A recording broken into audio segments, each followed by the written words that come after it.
Hello and welcome to this video on how to run an exploratory factor analysis for ordinal items in the Mplus software. My name is Geiser. I'm an instructor and statistical consultant with QuantFish, and on this channel I present weekly statistics tutorials.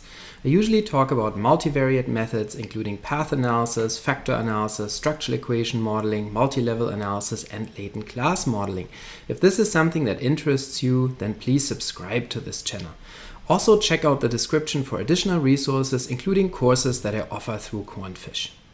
In this video, I want to show you how you can run an exploratory factor analysis for ordinal data in the Mplus software. And in fact, this is one of the key strengths of the Mplus software for structural equation modeling and factor analysis, that it is an excellent program for handling categorical data properly. So categorical data meaning here binary and or ordinal data, so ordered categorical variables, which a lot of other programs don't handle correctly or optimally when using structural equation modeling or factor analysis. So for example, when you run an exploratory factor analysis in SPSS, then SPSS by default assumes that your variables are continuous, and it applies methods for continuous variable correlations, so Pearson correlations and or covariances, and it does not properly handle ordinal data. It doesn't even ask you, are your variables ordinal or are they continuous? It just simply assumes that the variables can be treated as continuous and that we can apply methods for correlation matrices, Pearson correlations, to the factor analysis for those items. And that's often not the case. In fact, I would say probably in most cases what people do is they use item level data in factor analysis, and typically item level data is not metrical. It's not continuous or interval scale, yet factor analysis methods are designed for continuous variables in SPSS, and so then this can be a problem. Why can this be a problem? It can be a problem because when you apply correlations, standard correlations for continuous variables to ordinal data, you might end up with spurious factors. So for example, when you have items that have similar distributions, so when they have similar item difficulties, then that could generate a factor even though those items maybe do not measure a common factor. And so there can be artifacts that can be generated by applying factor analytic methods for continuous variables to ordinal data. Now, how should you handle ordinal data properly? You should, or one method that is appropriate is using polychoric correlations for ordinal variables and tetrachoric correlations for binary variables, which can also be used in a factor analysis. And that way you avoid this problem of applying Pearson correlations to ordinal variables where that is often not appropriate, especially not when you have skewed item distributions and or when your items have only a few categories. Now I'm going to show you how you can run an EFA more properly for ordinal data or also for binary data in the Mplus software. And it's in fact pretty straightforward. So you have the usual commands in your Mplus input file that you can see here. We have a data file that is named computer items.txt, and we have a bunch of variables in this data set, item level data that are ordinal with 4 response categories where individuals were asked how often they play certain types of computer games on a 4-point scale from never or rarely to very often, 4 different categories. And so that's clearly not a continuous variable. Those are clearly not metrical items. They are ordered categorical or can be treated as ordered categorical, and we should apply appropriate methods for that. And so then I'm going to pick here some items for this analysis, 5 different ones from that list: adventure games, action games, sport games, simulation games, and driving simulation games. And now the key command here when you have ordinal data in Mplus is the categorical command. Categorical in Mplus means ordered categorical. And that applies to both dichotomous / binary items, yes, no, right, wrong, and also ordinal data that are on an ordered categorical scale like a Likert scale or some other rating scale. Those would be ordered categorical. And so I'm defining these items as categorical here. Otherwise, Mplus would treat them as if they were continuous. And then, like SPSS and other software programs, it would apply methods for continuous variables. It would use covariances / Pearson correlations for the factor analysis. And so here, polychoric correlations will be used because the items are defined as categorical. And that's the key difference between a factor analysis for continuous variables and a factor analysis for ordinal variables in Mplus. Next is the analysis command, in which we define that we want to run an EFA here, an exploratory factor analysis, and the numbers behind EFA refer to the number of factors that we want to extract. So the factor solutions here, we're going to look at a single factor solution and a two-factor solution. If you had a case where you want to look at more than two factors, then you would specify, for example, 1, 3 or 1, 4 or 1, 5, and then Mplus would give you all the factor solutions from one factor all the way up to 5. And we're also going to ask for sample statistics, so descriptive statistics for our items. Let's take a look at the output. You can see this analysis was based on 861 cases. There were 5 items to be analyzed. They are listed here again, and you can see that Mplus recognized them properly as ordinal because we defined them as categorical in the variable statement. Furthermore, you can see that Mplus by default uses an estimator that is called WLSMV. So it's a weighted least squares estimator that is appropriate for ordinal variables. It uses an oblique rotation method called geomin here. You can select other rotation methods, and Mplus has a whole bunch, but this is the one that is selected here by default, and it's an oblique rotation method, meaning that the factors then in a 2 or 3 or 4 and so on factor solution can be correlated. That's typically what you want, because typically it is very restrictive to assume that factors are uncorrelated. So you typically don't want to go with an orthogonal rotation method, but you typically want to use an oblique rotation method, which allows the factors to be correlated after rotation. Okay, then there are a bunch of other default settings here that we don't have to go into the details for. Next are univariate proportions. So here you can see the item categories, and you can see very clearly that many of these items are quite skewed. So when we look at the adventure game item, you can see that the category 1, never or rarely, has 400 cases in it. So that's about half the sample. And then the other categories have 308, 120, and 33. So this is clearly a skewed item distribution, so not a symmetric distribution. And the same is true here for the action game as well, for the sport game, and also the other ones don't look symmetrical. And also with 4 categories, it would be basically impossible to have a symmetrical distribution here that would allow us to perhaps use methods for continuous variables. So that's not what we want to do. We should really treat these items as what they are, namely they are categorical ordinal items, not continuous variables.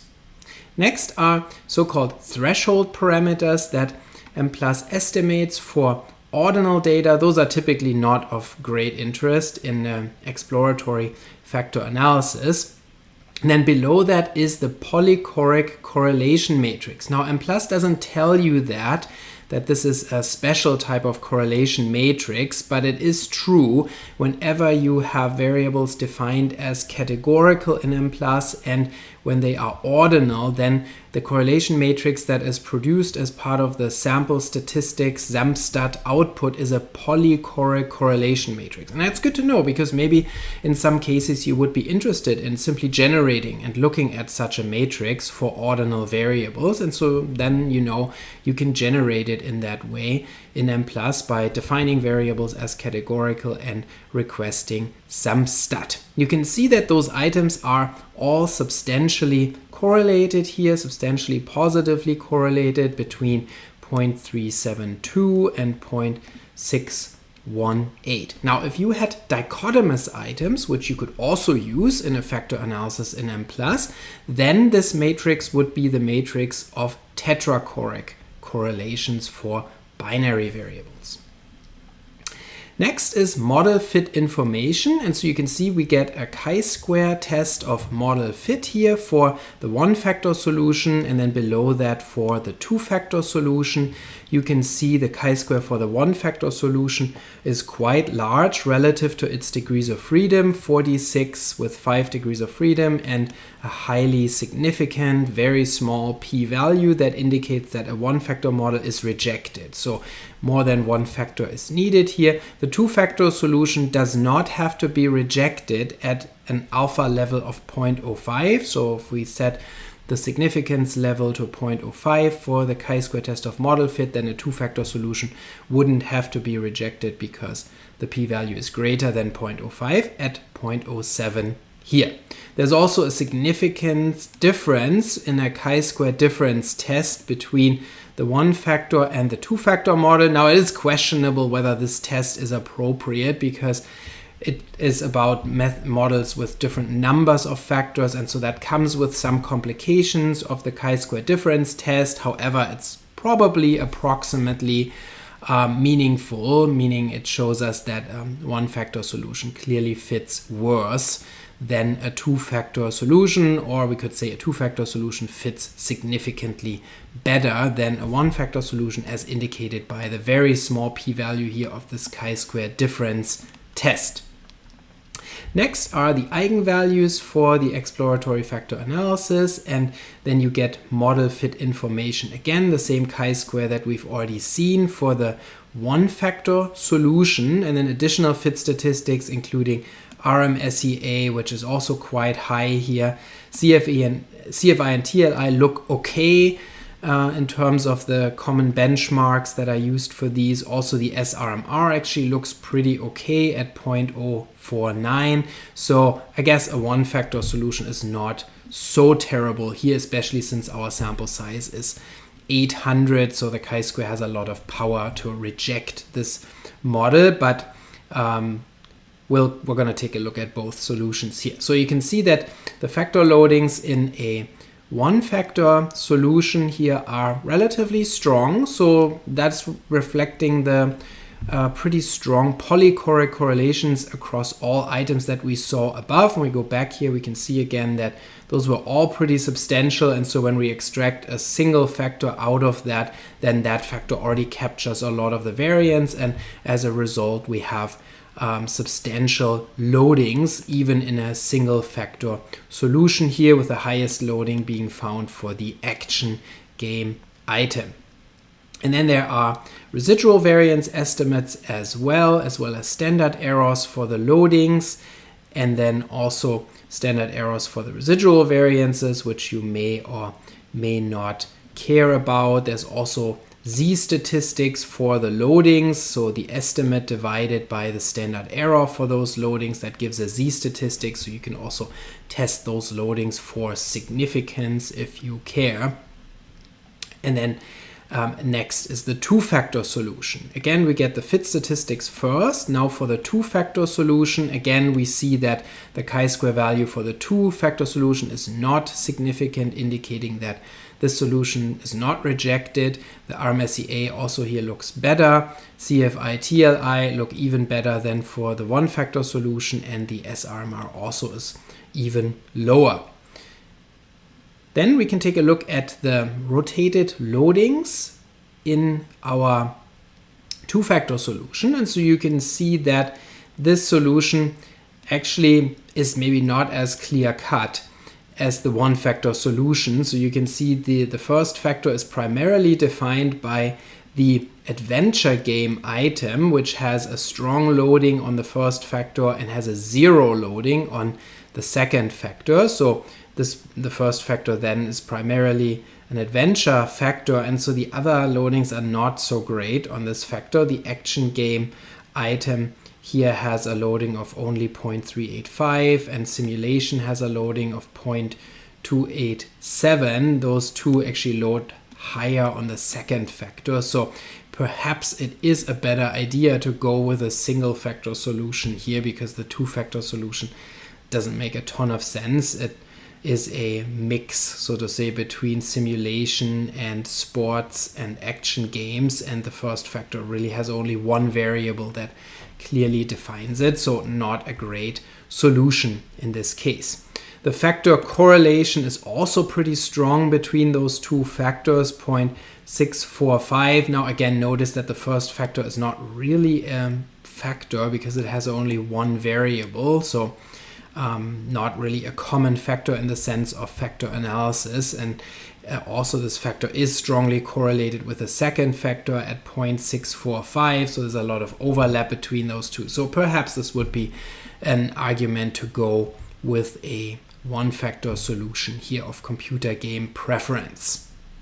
And then we get the additional statistics here that we got for the one-factor solution as well, including the estimated error variances, the standard errors for the loading, standard error for the factor correlation, and standard error for the estimated error variances, as well as test statistics that are given by the estimate divided by its standard error for the loadings and the correlations, as well as for the residual variances as well. So in addition to the loadings, we also get the factor structure matrix, which contains the correlations between each variable and the factor. Remember, this is an oblique rotation, so the loadings do not give you the correlation between the factor and the variable. So those values that we saw here under rotated loadings, those are partial regression coefficients, not correlations. And so therefore, in an oblique rotated solution, we also get the factor structure matrix, which does contain the correlations of each variable with the factor. And so you can look at those as well. You can see that they're all substantial in this example here. So in summary, in terms of a substantive interpretation, we would say it's not super ideal. A one-factor solution doesn't fit. A two-factor solution fits, but is not very interpretable. So perhaps this is a sign that these items are multidimensional, so that there's more than two factors that would be needed, and or that we should simply go with a general factor of computer game preference, since all the variables load fairly highly on a single factor in the single factor solution.